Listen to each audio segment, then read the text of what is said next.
Kami sangat mengapresiasi Baitul Mal ini responsif dengan ide-ide baru selagi itu selaras dengan ajaran Islam.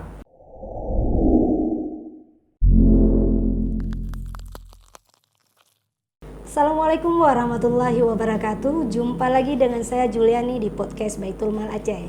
Baik, sahabat Baitul Mal, hari ini kita kedatangan tamu dari salah satu mitra kerja Baitul Mal Aceh dari Yayasan Aceh Hijau. Dengan Pak Ibnu Munzir. Kita sapa dulu. Assalamualaikum Pak Ibnu Munzir. Waalaikumsalam warahmatullahi wabarakatuh. Gimana kabarnya nih Pak? Sehat ya? Alhamdulillah sehat. Baik Pak. Terima kasih sudah berkenan hadir di podcast Baitul Mal. Jadi hari ini kita sedikit bincang-bincang santai terkait dengan kerjasama Yayasan Aceh Hijau dengan Baitul Mal. Nah, sebelum kita lanjut nih Pak, boleh cerita sedikit nih, apa sih Pak itu Yayasan Aceh Hijau? Baik, Yayasan Aceh Hijau adalah lembaga sosial berbasis di Banda Aceh yang didirikan di tahun 2014. Lembaga ini memiliki tujuan untuk mendukung agar masyarakat Aceh menjadi masyarakat yang sejahtera dengan tetap menjaga kelestarian alam. Ada berbagai program yang dilaksanakan oleh Aceh Hijau, yaitu pertama terkait dengan tata kelola pelayanan dasar, kemudian pengurangan risiko bencana dan juga pelestarian alam. Program yang lain adalah pemberdayaan ekonomi secara berkelanjutan serta pemberdayaan kaum muda. Wah, ini banyak sekali programnya Pak ya? Ya. Ya, keren sekali. Jadi gimana ceritanya kok bisa bekerja sama dengan Baitul Mal nih Pak? Ya, nah bagi kami Baitul Mal Aceh adalah mitra yang sangat penting karena Baitul Mal Aceh memiliki peran dan potensi yang sangat besar untuk mendukung kesejahteraan masyarakat di Aceh. Kalau kita baca misalnya di perencanaan pemerintah sebelumnya, itu pemerintah Aceh dalam 1 tahun mentargetkan untuk mengurangi kemiskinan 1%, dan dalam RPJMD Aceh sebelumnya disebutkan dari 1% itu 0,1% diharapkan bisa disumbang oleh Baitul Mal Aceh. Jadi peran Baitul Mal Aceh ini besar sekali untuk ikut mensejahterakan umat. Dan sekarang juga secara global terdapat kesadaran tentang semakin pentingnya peran dari Islamic Philanthropy, yaitu lembaga sosial Islam seperti Baitul Mal yang diharapkan bisa mendukung kesejahteraan masyarakat. Nah, ini Baitul Mal salah satu mitra penting di Yayasan Aceh Hijau ya. Tentunya masih banyak mitra lain ya Pak ya. Baik. Nah, target atau sasaran yang ingin dicapai tadi udah pengurangan angka kemiskinan ya Pak. Ada target lain nggak Pak dari kerjasama dengan Baitul Mal? Ya, baik. Secara khusus kerjasama dengan Baitul Mal ini diharapkan bisa mendukung agar generasi muda Aceh di masa mendatang, agar anak-anak itu bisa lebih sejahtera, lebih baik kondisinya. Seperti kita tahu, risiko kemiskinan itu ada di semua tingkat usia. Dahulu Baitul Mal sudah bekerja dari zakat dukungan produktif untuk mereka yang di usia dewasa, mendukung usia sekolah, mendukung lansia melalui santunan fakir uzur. Tapi dahulu di Baitul Mal Aceh relatif belum ada program untuk anak usia 0 sampai 5 tahun. Dan ini balita ya Pak? Balita. Sementara kalau kita lihat risiko kemiskinan yang terjadi pada balita adalah diantaranya malnutrisi. Malnutrisi, yang kedua adalah pengabaian atau pengasuhan yang tidak memadai. Ketika mereka tumbuh dengan kondisi nutrisi yang tidak memadai, dengan pengasuhan yang tidak memadai juga, itu bisa menjadi risiko untuk mereka tidak bisa mencapai tumbuh kembang yang maksimal, baik secara fisik, secara kognisi, secara emosi, dan juga secara spiritual. Jadi kerjasama yang dilakukan oleh Yayasan Aceh Hijau dan Baitul Mal dimulai di tahun 2019.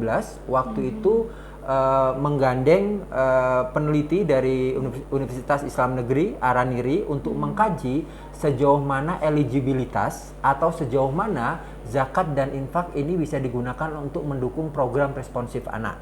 Kemudian waktu itu akhirnya diketahui bahwasanya ternyata sangat terbuka ruang untuk zakat dan infak bisa mendukung pemenuhan hak anak.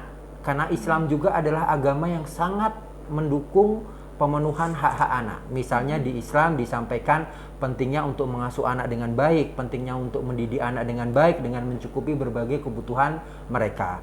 Nah, dari berdasarkan hasil kajian tersebut, akhirnya dilakukan diskusi lebih lanjut di tahun 2020, sempat ada diskusi tentang bagaimana kapasitas Baitul Mal untuk menjalankan program responsif anak. Dari kajian yang dilakukan sebelumnya diketahui bahwasanya sangat terbuka ruang untuk zakat dan infak untuk mendukung pemenuhan hak-hak anak dengan syarat bahwasanya anak-anak ini berasal dari keluarga yang menjadi mustahik daripada Baitul Mal. Ada 8 asnaf ya, terutama yang kami lihat banyak terkait dengan asnaf miskin misalnya. Jadi kemudian dilakukan kajian untuk kapasitas Baitul Mal untuk melaksanakan hal tersebut. Kemudian setelah itu ada beberapa kerjasama lanjutan, misalnya secara umum Yayasan Aceh Hijau didukung oleh UNICEF itu bekerjasama dengan Baitul Mal Aceh untuk saat ini sedang dalam proses ingin meraih ISO 9001 ya, untuk apa?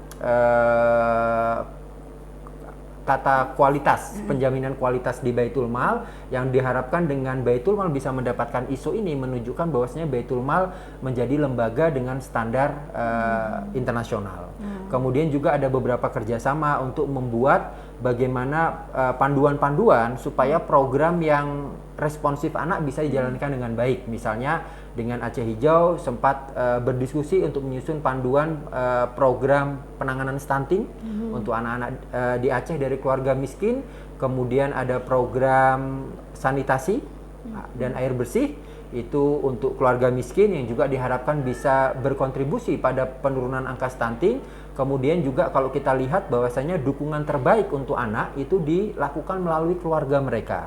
Karenanya juga ada diskusi antara Baitul Mal dengan Aceh Hijau untuk mereview, untuk meningkatkan panduan program zakat family development, di mana Baitul Mal kan salah satu cita-citanya adalah melalui program pemberdayaan keluarga berbasis zakat ingin mendukung satu keluarga untuk keluar dari angka kemiskinan. Ya, karena berbicara kemiskinan ini complicated ya Pak. Ya, jadi komplit banget. Ya. Jadi dimulai dari usia non produktif sampai yang produktif. Sampai yang produktif. Baik. Dan menurut kami kelebihan Baitul Mal adalah risiko kemiskinan itu ada di semua tingkatan usia. Dan Baitul Mal Aceh sudah memiliki beragam program saat ini untuk mencoba mengatasi beragam risiko itu. Dari sejak dalam kandungan, keluarga miskin bisa mendapatkan dukungan agar ibu hamil mendapatkan nutrisi yang memadai sehingga bayinya memiliki risiko stunting yang lebih rendah. Kemudian itu dari balita, usia sekolah ada banyak beasiswa pendidikan, usia produktif ada berbagai pelatihan kerja, dukungan alat kerja, bahkan sampai di usia uzur, di usia lansia ada dukungan untuk fakir uzur yang sudah tidak bisa bekerja lagi. Jadi risiko dan wajah kemiskinan di berbagai tingkat usia ini coba ditangani oleh Baitul Mal Aceh. Jadi itu sesuatu yang penanganan yang cukup komprehensif. Nah, luar biasa ya Pak. Ini kan berarti sudah hampir 4 tahun ya, Ya, hampir 4 tahun. kerjasamanya. Ya boleh cerita sedikit Pak, kesannya ini melakukan kerjasama dengan Baitul Mal ini gimana Pak? Kesan melakukan kerjasama dengan Baitul Mal adalah yang pertama, kami sangat mengapresiasi Baitul Mal ini responsif dengan ide-ide baru selagi itu selaras dengan ajaran Islam. Misalnya terkait dengan program pemenuhan hak-hak anak ini, ketika ternyata dilihat dari kajian syariahnya ini sesuai dengan syariah untuk beberapa program itu dilakukan. Jadi responsif dan terbuka dengan inovasi. Misalnya Baitul Mal Aceh mendukung dari perempuan hamil dari keluarga miskin untuk mendapat nutrisi memadai sampai anaknya mendapatkan dukungan sampai usia 2 tahun di 1000 hari pertama kehidupan untuk mencegah atau mengurangi risiko stunting. Menurut saya itu sebuah inovasi. Dan inovasi yang lain misalnya program pemberdayaan ekonomi keluarga berbasis zakat, di mana ada beragam dukungan yang rencananya akan diberikan kepada satu keluarga sehingga mereka bisa keluar dari kondisi kemiskinan. Jadi responsif dan juga terbuka dengan inovasi. Itu kesan yang kami tangkap dalam bekerja dengan Baitul Mal. Ya. Artinya ini bagus ya Pak kerjasamanya, dan mestinya ke depan juga tetap berlanjut ya. Ya, tetap berlanjut. Nah, jadi apa kira-kira nih Pak untuk ke depannya nih peluang kerjasama dengan Baitul Mal Pak? Ya, peluang kerjasama dengan Baitul Mal ke depan adalah kami melihat salah satu tantangan yang dimiliki Baitul Mal saat ini adalah di pendampingan mustahik. Misalnya kalau kita bicara program pemberdayaan keluarga berbasis zakat, keluarga sudah bisa mendapatkan dana untuk modal, untuk memenuhi kebutuhan mendesak dari Baitul Mal. Tapi yang tidak kalah penting dari pemberian dana juga adalah adanya pendampingan. Baik pendampingan untuk menggunakan dana secara memadai, sampai kemudian pendampingan juga untuk agar orang bisa praktek agamanya jadi lebih baik. Jadi salah satu hal, dan di sisi lain pendampingan itu penting, di sisi lain kami juga melihat Baitul Mal ini memiliki personel yang terbatas.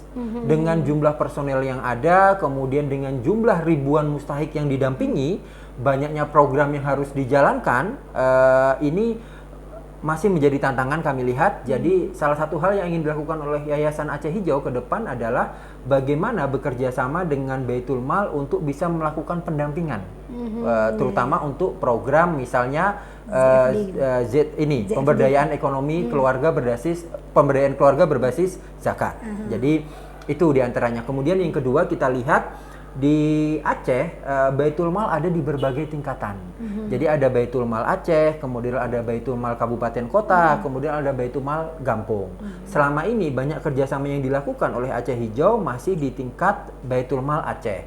Ke depan kita berharap juga ada kesempatan kita sama-sama bekerja sama untuk mendukung Baitul Mal Kabupaten Kota, Baitul Mal Gampung, agar mereka bisa lebih optimal lagi dalam menjalankan perannya. Luar biasa sekali Pak. Semoga kegiatan kerjasama antara Baitul Mal dengan Yayasan Aceh Hijau bisa terus berlanjut dan angka kemiskinan bisa terus berkurang. Baik Pak, ini karena udah mendekati sesi-sesi terakhir ya Pak. Boleh nyampaikan nih Bapak saran, tadi kan sudah kesannya ya. Betul. Saran tuh ke depannya untuk Baitul Malnya, dan juga boleh sampaikan juga saran atau pesan tuh muzaki dan mustahik di pemirsa YouTube Baitul Mal. Baik. Pesan kami untuk satu, Baitul Mal tidak berhenti untuk terus melakukan inovasi dan perbaikan dalam menjalankan amanah ini. Baitul Mal memiliki peran yang sangat penting dalam mensejahterakan umat, tidak hanya secara ekonomi tapi juga secara spiritual. Kemudian untuk para muzaki, kami menghimbau, menyarankan untuk bisa menyalurkan zakat, infak melalui Baitul Mal, karena satu hal yang menarik di Baitul Mal Aceh ini adalah bisa dikatakan 100% dana infak dan zakat yang diberikan melalui Baitul Mal itu disalurkan kepada penerima, kepada mustahik. Sementara untuk operasional sehari-hari, Baitul Mal menggunakan dana dukungan dari pemerintah Aceh. Jadi tidak perlu khawatir, dan Anda juga, kita selaku muzaki juga bisa melihat pertanggungjawaban dana yang disalurkan melalui Baitul Mal di situs website mereka, dan juga kita bisa lihat, ikuti melalui media sosial Baitul Mal. Kemudian untuk para mustahik, kami berharap dengan kerjasama dengan Baitul Mal bisa meningkatkan kondisi keluarga mustahik, bisa menggunakan dana sesuai dengan peruntukan, dan yang tidak kalah penting adalah mustahik perlu menyampaikan saran kepada Baitul Mal sebaiknya bagaimana dukungan yang diberikan oleh Baitul Mal ini bisa lakukan dengan lebih efektif dan lebih memiliki dampak untuk di masa mendatang. Ya, luar biasa sekali. Terima kasih Pak Munzir, ini pengurus Yayasan Aceh Hijau. Jadi senang bisa berdiskusi dengan Bapak. Semoga di lain waktu kita masih bisa berjumpa lagi. Baik, terima kasih. Baik sahabat Baitul Mal, akhir sesi ngobrol santai kita dengan Pak Ibnu Munzir sudah selesai. Jumpa lagi di lain waktu. Billahi taufiq wal hidayah. Assalamualaikum warahmatullahi wabarakatuh. Waalaikumsalam warahmatullahi wabarakatuh. Terima kasih Pak Munzir, luar biasa.